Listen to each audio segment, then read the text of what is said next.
ഇന്നത്തെ നമ്മുടെ വീഡിയോ ഇടുക്കി ജില്ലയിലെ അയ്യപ്പൻകോവിൽ എന്ന് പറയുന്ന ഒരു ഗ്രാമത്തിലേക്കുള്ള ഒരു യാത്രയാണ്.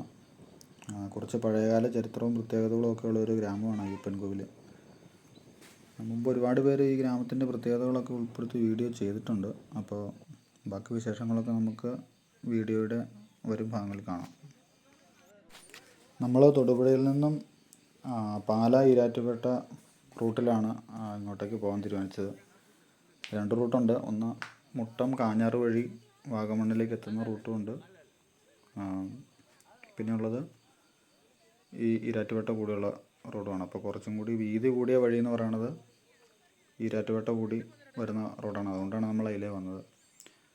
അപ്പം ഈരാറ്റുപേട്ട വാഗമൺ റൂട്ടിലെ വരുമ്പോൾ ആദ്യത്തെ ഒരു വ്യൂ പോയിൻ്റാണ്. ഇതെല്ലാവർക്കും പരിചയമുള്ളൊരു സ്ഥലമാണ്. മറ്റേ ഒരു കടുവയുടെ സംഭവങ്ങളൊക്കെ ഉള്ളൊരു അവിടുത്തെ വ്യൂ പോയിൻറ്റിൻ്റെ കാഴ്ചകളാണ് ഇതൊക്കെ. നമ്മൾ രാവിലെ ഒരു 8:30 ആയപ്പോഴാണ് യാത്ര പോകുന്നത്. ഇപ്പോൾ ഇവിടെ വന്നപ്പോഴത്തേക്കും ഒത്തിരി തിരക്കൊന്നും ആയിട്ടില്ല. അതിനുശേഷം നമ്മൾ അവിടുന്ന് വണ്ടി എടുത്ത് നേരെ നമ്മളീ പറഞ്ഞ ഗ്രാമത്തിലേക്കുള്ള യാത്ര തുടർന്നു. ഇത് AVTയുടെ എസ്റ്റേറ്റാണ് ഈ വല സൈഡിൽ കാണുന്നത്. ഇത് നമ്മുടെ വാഗമണ്ണിൽ നിന്ന് കട്ടപ്പനയ്ക്ക് പോകുന്ന റൂട്ടിലാണ് ഇത് സ്ഥിതി ചെയ്യുന്നത്.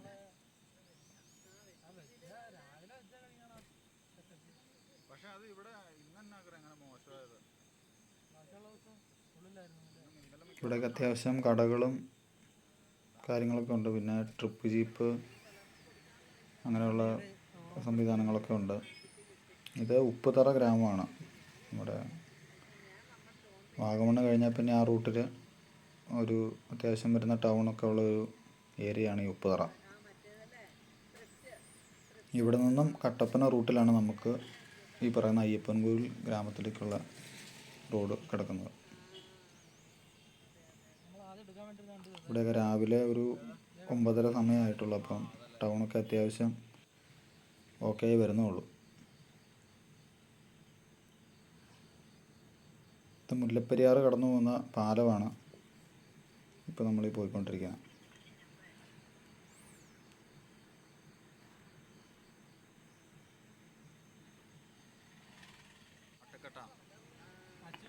അവിടെ നിന്ന് നമ്മൾ യാത്ര ചെയ്ത് ഏകദേശം ഒരു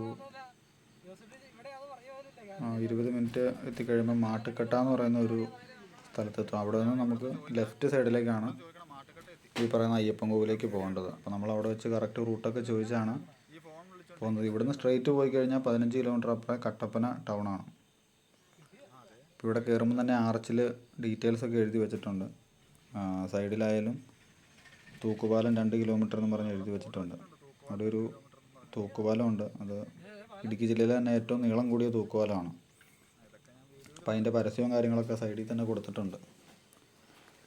പിന്നെ ഇങ്ങോട്ട് വരുമ്പം വഴി ഇവിടുന്ന് മാട്ടുക്കട്ട നമ്മൾ ഇതിൻ്റെ ഉള്ളിലോട്ട് കയറുമ്പം വഴി ഇച്ചിരി പ്രശ്നമാണ്. ടാറിങ്ങൊക്കെ ഇച്ചിരി പൊളിഞ്ഞു പോയിട്ടുണ്ട്.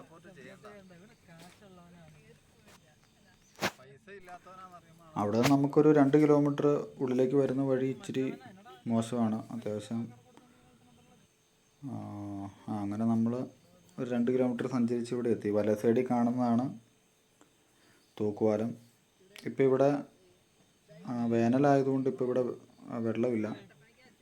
ഇത് മഴക്കാല സമയമാകുമ്പോഴത്തേക്ക് ഇവിടെ എല്ലാം കംപ്ലീറ്റ് വെള്ളത്തിൽ മൂടും. അപ്പോൾ നമ്മുടെ ഈ തൊട്ട് ഫ്രണ്ടിൽ കാണുന്ന ആ ഒരു പാലം ആ സമയത്ത് യാത്രായോഗ്യം അല്ലാണ്ടാവും. കാരണം അതൊക്കെ വെള്ളത്തിൻ്റെ അടിയിലേക്കാവും. അപ്പോൾ ആ സമയത്ത് ഇവിടുത്തെ ജനങ്ങൾക്ക് അങ്ങോട്ടും ഇങ്ങോട്ടും പാസ് ചെയ്യാൻ വേണ്ടിയാണ് ഈ ഒരു തൂക്കുപാലം പണിതേക്കുന്നത്. ഈ തൂക്കുപാലത്തിൻ്റെ പ്രത്യേകത എന്ന് വെച്ച് കഴിഞ്ഞാൽ ഇതിൻ്റെ ഒരു സൈഡ് അയ്യപ്പൻകോവിൽ ഗ്രാമപഞ്ചായത്തും അതിൻ്റെ മറു സൈഡ് കാഞ്ചിയാർ ഗ്രാമപഞ്ചായത്തുമാണ്. അപ്പോൾ 2 ഗ്രാമപഞ്ചായത്തുകളെ തമ്മിൽ ബന്ധിപ്പിക്കുന്ന തൂക്കുപാലം കൂടിയാണിത്. ഇപ്പോൾ നമ്മൾ കടന്നു പോകുന്ന ഒരു ബ്രിഡ്ജ്, അത് ബ്രിട്ടീഷുകാരുടെ കാലത്ത് പണിതിരിക്കുന്ന ഒരു ബ്രിഡ്ജാണ്. നമ്മുടെ ചെറുതോണി പാലമില്ല, 2018 വെള്ളപ്പൊക്കത്തിൻ്റെ സമയത്ത് ഉണ്ടായിരുന്ന ചെറുതോണി പാലം ആ സമയത്തൊക്കെ അത് തകർന്നില്ല എന്നൊക്കെ പറഞ്ഞ് ഭയങ്കര ഫേമസ് ആയിരുന്നു. എന്ന് പറഞ്ഞ പോലെ ഇവിടെയും 6 മാസം വെള്ളത്തിനടിയിലാണെങ്കിൽ ഇപ്പോഴും ആ പാലത്തിന് ആ വെള്ളം ഇറങ്ങുന്ന സമയത്ത് പാലത്തിൽ കൂടി സഞ്ചരിക്കാനോ വേറെ പ്രശ്നങ്ങളൊന്നുമില്ല. ആ ഒരേ രീതിയിൽ തന്നെ ആ പാലം അവിടെ നിലകൊള്ളുന്നുണ്ട്. ഇവിടെ എത്തിക്കഴിഞ്ഞാലുള്ളൊരു വ്യൂ ഇതാട്ടോ, നല്ല ഒരു വിശാലമായിട്ട് കിടക്കുന്ന ഒരു പ്രദേശമാണ്. പിന്നെ അവിടുന്ന് നമ്മൾ മുമ്പോട്ടൊരു 400 മീറ്റർ സഞ്ചരിച്ച് കഴിഞ്ഞാലാണ് ഇവിടുത്തെ ക്ഷേത്രത്തിലെത്തുക. അപ്പോൾ ക്ഷേത്രത്തിലായാലും ഈ പറഞ്ഞ പോലെ ആ സെയിം ലെവലിൽ വരുന്ന സ്ഥലമായതുകൊണ്ട് ഇവിടെ ഈ 6 മാസം വെള്ളത്തിലായിരിക്കും. എന്ന് വെച്ചാൽ നമ്മുടെ ഇടുക്കി ജലസംഭരണിയുടെ ഭാഗമാണ് ഈ പ്രദേശമെല്ലാം. അപ്പോൾ അവിടെ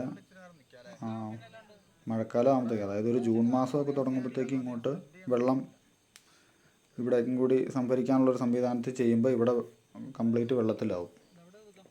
അപ്പോൾ പിന്നെ അതിൻ്റെ രീതിയിൽ ആ സമയത്ത് ഇവിടെ പോകാൻ പാകത്തിനാണ് ഈ ക്ഷേത്രത്തിൻ്റെ കുറച്ച് നിർമ്മാണ പ്രവർത്തനങ്ങളൊക്കെ നടത്തിയേക്കുന്നത്. അതുകൊണ്ട് അത് തറനിരപ്പിൽ നിന്നും കുറച്ച് ഉയരത്തിലാണ് ഈ ക്ഷേത്രം നിർമ്മിച്ചേക്കുന്നത്. അത് ആ ജലം 6 മാസത്തേക്ക് വരുമ്പോൾ ഉള്ള അതിനെ ആ സമയത്ത് ഇവിടുത്തെ പൂജയും കാര്യങ്ങളൊക്കെ നടത്താൻ വേണ്ടിയാണ് അങ്ങനെ ചെയ്തേക്കുന്നത്. ഇവിടുന്ന് പിന്നെ അപ്പുറത്തെ എൻഡിലേക്കൊരു ബ്രിഡ്ജ് പോലെ പണിതിട്ടുണ്ട്. അതും ആ സമയത്ത് വെള്ളം കയറുന്ന സമയത്ത് ഇത് ചെയ്യാൻ വേണ്ടിയുള്ളതാണ്. പിന്നെ ആ മലനിരകളിൽ കാണുന്നല്ല ഏലം കൃഷി. ഇവിടുത്തെ മെയിൻ കൃഷി ഏലം, കുരുമുളക്, തേയില ഇതൊക്കെയാണ്. അപ്പോൾ അതിൻ്റെ ആ കൃഷിയുടെ സംഭവങ്ങളാണ് ആ മലകളിൽ കൂടെയൊക്കെ കാണിക്കുന്നത്. ഇപ്പം നമ്മൾ ഇവിടെ നിൽക്കുന്ന ആ വണ്ടി കൊണ്ട് ഇട്ടിരിക്കുന്ന സ്പോട്ടെല്ലാം വെള്ളത്തിൽ മുങ്ങിപ്പോകുന്ന സ്ഥലങ്ങളാണ് കേട്ടോ. ഇതിപ്പം വേനലിൻ്റെ സമയമായതുകൊണ്ട് ഇപ്പോൾ അവിടെ വെള്ളമില്ല. ഇത് നമ്മൾ ഇച്ചിരി കൂടി അതിൻ്റെ ഇപ്പുറത്തെ എൻഡിലേക്ക് ഈ വെള്ളം നിലവിലത്തെ ജലനിരപ്പ് കാണിക്കാൻ വേണ്ടി ഇങ്ങനെ സൈഡിലോട്ട് വന്ന് വീഡിയോ എടുത്തതാണ്. ഇവിടെ വള്ളക്കടത്തിൻ്റെ സംവിധാനങ്ങളുണ്ട്. ജലനിരപ്പ് ഇത്രയും താഴ്ന്ന സമയത്താണെങ്കിൽ പോലും ഇവിടെ നല്ല വെള്ളം ഓൾറെഡി ഉണ്ട്. പക്ഷേ ഈ പറയുന്ന ജൂണൊക്കെ ആകുമ്പോഴത്തേക്ക് ഇത് കംപ്ലീറ്റ് ഇപ്പോൾ അകലെ ആ മരങ്ങൾ നിരക്കി പോകുന്ന സ്ഥലമില്ല, ആ ഒരു ലെവലിൽ ഫുള്ള് വെള്ളമാകും ഒരു ജൂണൊക്കെ തൊട്ട്. അപ്പോൾ ആ സമയത്തെ ഒരു യാത്രാ സംവിധാനത്തിന് വേണ്ടിയാണ് ഈ തൂക്കുപാലം ഇവിടെ പണിതിരിക്കുന്നത്.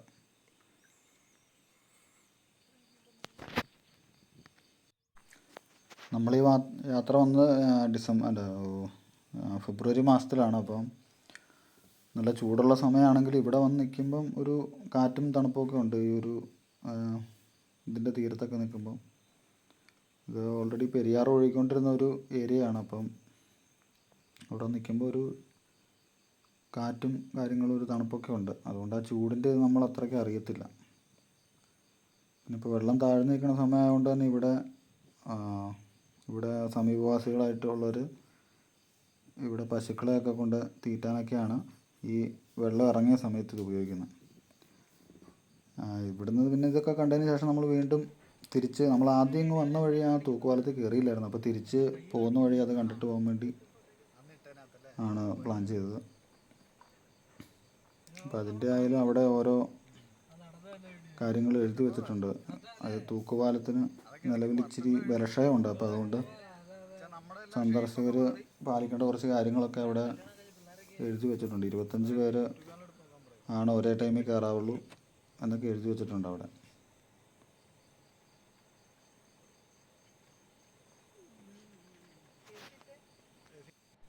നമ്മൾ യാത്ര വരുന്നതിന് മുമ്പ് ചുമ്മാ ഗൂഗിളിൽ ഇതിൻ്റെ ഡീറ്റെയിൽസൊക്കെ ചുമ്മാ ഈ ഗ്രാമത്തെപ്പറ്റി നമ്മൾ ചെക്ക് ചെയ്ത് നോക്കിയായിരുന്നു. അപ്പോൾ അതിലൊക്കെ പറഞ്ഞിരിക്കുന്ന ഒരു 1960കൾ ആ സമയത്തൊക്കെ ഇടുക്കിയുടെ ഒരു നല്ല വ്യാപാര കേന്ദ്രവും ടൗൺഷിപ്പൊക്കെ ഉള്ള ഒരു സ്ഥലമായിരുന്നു ഇത്. അപ്പോൾ പിന്നീട് 70കളുടെ തുടക്കത്തിൽ ഇടുക്കി ജലസംഭരണി വന്നപ്പം അവിടെ വെള്ളം നിറച്ചതിൻ്റെ ഭാഗമായിട്ട് ഇവിടുന്ന് 60കളുടെ ഒരു മധ്യഭാഗത്തൊക്കെ എത്തിയപ്പോഴത്തേക്കും ഇവിടുന്ന് ആളുകളെ ഒഴിപ്പിച്ച് മാറ്റുകയാണ് ചെയ്തത്. അതിനുശേഷമാണ് ഈ സ്ഥലത്തിൻ്റെ ഒരു പ്രാധാന്യമൊക്കെ ഇച്ചിരി കുറഞ്ഞത് ഇടുക്കി ജലസംഭരണി വന്നതിന് ശേഷം.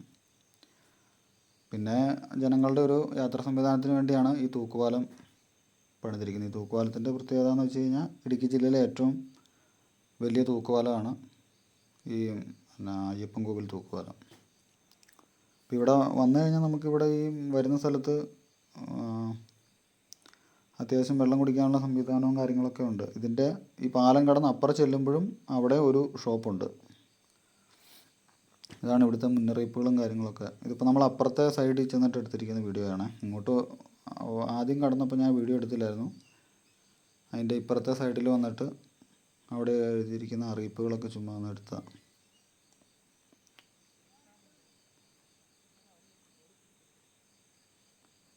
ഇവിടുന്ന് പാലത്തേക്ക് കയറുമ്പോൾ നമുക്ക് അതിൻ്റെ ആ ബലക്ഷയം അറിയാൻ പറ്റും. ചെറിയൊരു ഇളക്കവും കാര്യങ്ങളൊക്കെ ഉണ്ട്. പിന്നെ ആ ഫ്രണ്ടിൽ എഴുതിയിരിക്കുന്ന ഫ്ലെക്സിൽ എഴുതി വെച്ചിരിക്കുന്ന സംഭവമാണ് 25 പേരെ ഒരേ സമയത്ത് കയറാവുള്ളൂ എന്നൊക്കെ എഴുതി വെച്ചിട്ടുണ്ട്. പിന്നെ ഈ സമയത്ത് ഞങ്ങൾ ചെന്ന സമയത്ത് അധികം ആൾക്കാരൊന്നും ഇല്ലായിരുന്നു. ആകെ ഒരു 10 പേര് താഴെ ഉണ്ടായിരുന്നുള്ളൂ. പാലത്തിലാണെങ്കിൽ അപ്പുറ സൈഡിൽ നിന്ന് ഒരു 3 പേരും ഇവിടുന്ന് നമ്മളൊരു 4 പേര്, ആകെ ഒരു 7-8 പേരെ ഉണ്ടായിരുന്നുള്ളൂ. എങ്കിൽ പോലും ആ സമയത്ത് നല്ല കുലുക്കം ഉണ്ടായിരുന്നു. അപ്പം ഈ അധികാരികൾ എഴുതി വെച്ചേക്കണ ഇതിൽ കാര്യമുണ്ടെന്ന് നമുക്ക് തോന്നിയായിരുന്നു. അപ്പം കാരണം അത്രയും പേരുണ്ടായിട്ട് പോലും, കുറവായിട്ട് പോലും അത്ര നല്ല കുലുക്കം ഉണ്ടായിരുന്നു പാലത്തിന്. പിന്നെ ഈ പാലത്തിൻ്റെ മുകളിൽ നിന്ന് നമുക്ക് നോക്കുമ്പോൾ നമ്മൾ ഇത്രയും നേരം നമ്മൾ താഴെ നിന്നിട്ടുള്ള വ്യൂ പോലെ അല്ല കേട്ടോ. ഇവിടെ നിന്ന് നോക്കുമ്പോൾ ഇച്ചിരി കൂടി വിശാലമായിട്ട് നമുക്ക് ആ പ്രദേശങ്ങളൊക്കെ കാണാം. ഈ മൊട്ടക്കുന്നുകൾ പോലെ ഉള്ള ഒരു സ്ഥലങ്ങളൊന്നും ഉണ്ട്. അത്യാവശ്യം സൂം ചെയ്യുമ്പോൾ അറിയാം. ഇതാണ് ഞാൻ കുറച്ച് മുമ്പ് കാണിച്ച പാലത്തിൻ്റെ ഇച്ചിരി കൂടിയുള്ള വ്യക്തമായിട്ടുള്ള ഒരു വീഡിയോ. പിന്നെ അവിടെ വള്ളത്തിൻ്റെ സംവിധാനങ്ങളുണ്ട്. പിന്നെ ഇപ്പുറ സൈഡിലാണെങ്കിൽ ഒരു ചെങ്ങാടവും കാര്യങ്ങളൊക്കെ ഉണ്ട്. ഇവിടെ വേനൽ സമയത്ത്, അതായത് ഈ വെള്ളം ഇറങ്ങുന്ന സമയത്ത് ഇവിടെ അത്യാവശ്യം യാത്ര കാര്യങ്ങൾക്കൊക്കെ വേണ്ടി ഈ 2 ഗ്രാമങ്ങളും ഈ ചെറിയ പാലമാണ് ഉപയോഗിക്കുന്നത്.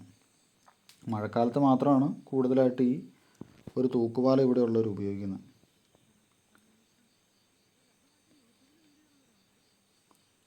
തൂക്കുപാലത്തിൻ്റെ മധ്യഭാഗത്തൊക്കെ എത്തിക്കഴിയുമ്പോൾ അത്യാവശ്യം നല്ല വ്യൂ ആണ്. ശരിക്കും പറഞ്ഞാൽ വെള്ളം നമ്മളിവിടെ ആദ്യമായിട്ടാണ് വരുന്നത്. വെള്ളം ഉള്ള സമയത്ത് വന്നാലായിരിക്കും, നമ്മൾ ഫോണിൽ വീഡിയോസൊക്കെ കണ്ടപ്പം വെള്ളം ഉള്ള സമയത്ത് വന്നാലായിരിക്കും കുറച്ചും കൂടി വ്യക്തമായിട്ട്, ഇച്ചിരി കൂടി പ്രകൃതി ഭംഗി ആ സമയത്തായിരിക്കും.